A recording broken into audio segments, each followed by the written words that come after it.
आइए आज भी आनंद चर्चा के साथ आगे बढ़े। मनुष्य कहाँ से आया है और कहाँ जाना है। सीधी सी बात है कि वो जहाँ से आया वहीं जाना है।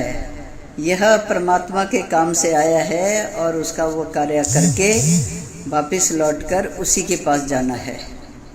परमात्मा के पास कैसे जाना है, इसके लिए हम एक दृष्टांत देते हैं कि एक राजा ने बड़ा सुंदर बगीचा बनाया और बहुत लंबे चौड़े क्षेत्र में बनाया। उसमें बहुत अनेक तरह के फल के पेड़ और सरोवर बना दिए, मछली पालन किया, पशुपालन और न जाने कितनी कितनी चीज़ें उस बगीचे में उन्होंने तैयार कर दी। कि यहाँ एक कन्या थी, तो उन्होंने कहा कि मैं इस कन्या का विवाह उसी से करूँगा जो इस बगीचे में आकर मुझे ढूंढेगा और मैं बगीचे के भीतर ही रहूँगा। जब ये बात पूरे क्षेत्र में फैल गई तो वहाँ से लाखों लोग आ गए कि हम राजा की कन्या से विवाह करेंगे और सारा राजपाट हमें मिलेगा। तो ऐसे करते करते बहुत सारे लोग उस बगीचे के अंदर आ गए और जब वो बगीचे के अंदर आ गए तो राजा को मिलने के लिए भूल गए। वो बगीचे में खो गए, माने बगीचे की चीज़ों को देखने लग गए। उसी में उनका सारा समय निकल गया और समय पूरा होने पर सिपाहियों ने उनको बाहर धकेल दिया। उनमें ही एक व्यक्ति ऐसा था, बुद्धिजीवी, उसने कहा कि मैं पहले राजा को मिलता हूँ, ये सब चीज़ें देखने को तो मुझे बाद में मिलेगी।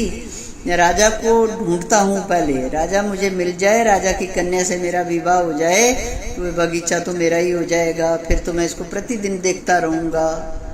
और उसने राजा को खोज ही लिया और राजा की कन्या के साथ विवाह कर लिया। ठीक उसी प्रकार परमात्मा ने भी यह संसार रूपी बगीचा बनाया है। इसमें आकर सब भूल जाते हैं कि हमने परमात्मा का कार्य करना है, माने उसको खोजना है। भगवान कहते हैं इस संसार रूपी बगीचे में जो मुझे ढूंढ लेता है उसको मैं अपनी मुक्ति रूपी बेटी दे देता हूँ और इस सारे संसार का उसको अधिष्ठान बना देता हूँ। तो आइए हम आपको हर दिन अभिमुक्त वाणी से रूबरू करवाते हैं। यहाँ परम पूज्य गुरुदेव कहते हैं पूर्व जन्म के कर्म के आधार पर हमें वर्ण, आश्रम और धर्म मिले हुए हैं। इसका चयन व्यक्ति स्वयं नहीं कर सकता। सेवक की सबसे बड़ी प्राप्ति गुरु के आदेश को पा लेना है। परमात्मा सृष्टि रचना में उसी प्रकार स्वतंत्र होता है जैसे एक कहानीकार कहानी रचने में। फिर गुरुदेव कहते हैं अपनी प्रशंसा स्वयं नहीं करनी चाहिए। आप में गुण होगा तो दूसरे लोग प्रशंसा करेंगे ही। गुणी गुण को जान लेते हैं ठीक उसी प्रकार जैसे फूल की सुगंध को भौरे जान लेते हैं। नाम रूप ही प्रपंच है और जब यह विलीन हो जाते हैं तो परमात्मा प्राप्त हो जाते हैं। विचार करो, किसी एक में ही सुख मिल जाता है तो दूसरे की ओर जाने की आवश्यकता ही नहीं होती।